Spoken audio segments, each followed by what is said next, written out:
বৃহস্পতিবার গোঘাটের কুমারগঞ্জ অঞ্চলের বিভিন্ন বুথে জোর কদমে প্রচারে নামলেন বিজেপি প্রার্থী প্রশান্ত দিগার। সকাল থেকেই একের পর এক বুথে ঘুরে তিনি সাধারণ মানুষের সঙ্গে কথা বলেন, তাদের সমস্যা ও চাহিদার কথা শোনেন।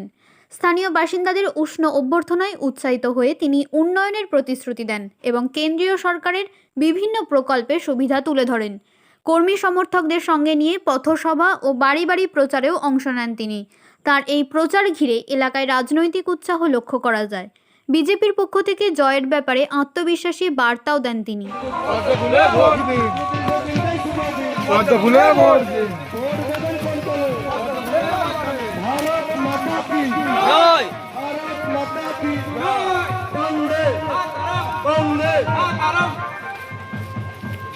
ভোট ভোট ভোট বলে ভোট দিন, ভোট ভোট ভোট বলে ভোট দিন, বহু নেতাকে বিপুল ভোটে জয়ী করো, করুন জয়, বহু নেতাকে বিপুল ভোটে জয়ী করো। এই লাইন হয়ে গেলে বিশাল।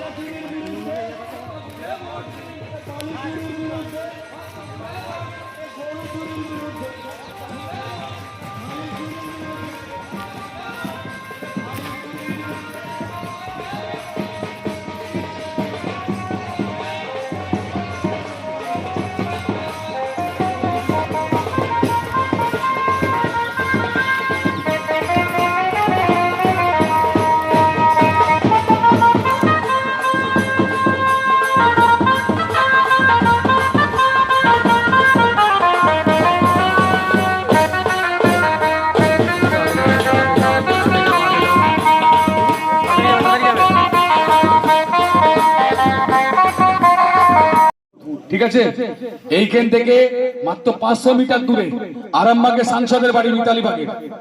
উনি ঘুমাচ্ছেন, জেগে ঘুমাচ্ছেন। ওনার গ্রামের মানুষ হাঁটতে পারছে না। এখন এপ্রিল মাস, এটা এখন জুন জুলাই মাস, আগস্ট মাস আছে না এখন। ঠিক আছে, এই পরিস্থিতি দাঁড়িয়ে আমরা এখন আগস্ট এপ্রিল মাসে হাঁটতে পারছি না। এত গর্ত, এত জল, এই হালকা একটু বৃষ্টি হয়েছে ঝিরঝিরে, তাতেই দুর্যোগ। তাহলে এইখান থেকে 500 মিটার দূরে আরামবাগের সাংসদ, ওনার এলাকায় ওনার বুথে উনি জেগে ঘুমাচ্ছেন। কি উন্নয়ন হয়েছে এখান থেকে বোঝা যাচ্ছে। শুধু কার্ড মানি, কোথায় কত মানি পাবে, কত মানি তার ব্যাংকের অ্যাকাউন্টে যাবে, কত তার পকেটে ঢুকবে, এই নিয়েই শুধু চলছে তৃণমূলের নেতাদের কাজ। ঠিক আছে, তৃণমূল থেকে মুক্তি চাচ্ছে, গোঘাটের মানুষ মুক্তি চাচ্ছে, সর্বোপরি এই হাজিপুর দেবখণ্ডের মানুষ মুক্তি চাচ্ছে। হাজিপুরের মানুষ দুহাত ভরে আশীর্বাদ দিচ্ছে। সবাই বলছে 29 এপ্রিল সবাই পদ্ম ফুলে ভোট দিবে, তৃণমূলটাকে পাল্টে দিবে। নিউ নূর সোফা সেন্টার, এখানে সমস্ত রকম সোফা পাইকারি ও রিটেলে বিক্রয় করা হয়। সমস্ত সোফা নিজস্ব কারখানায় তৈরি করা হয়। প্রোপাইটার হানিফ হোসেন খাঁ ও রুহুল হোসেন খাঁ, বড়ডোঙ্গল হাটতলা সিনেমা হলের সন্নিকটে, হুগলি। যোগাযোগ 7797170093 এবং 9382003105।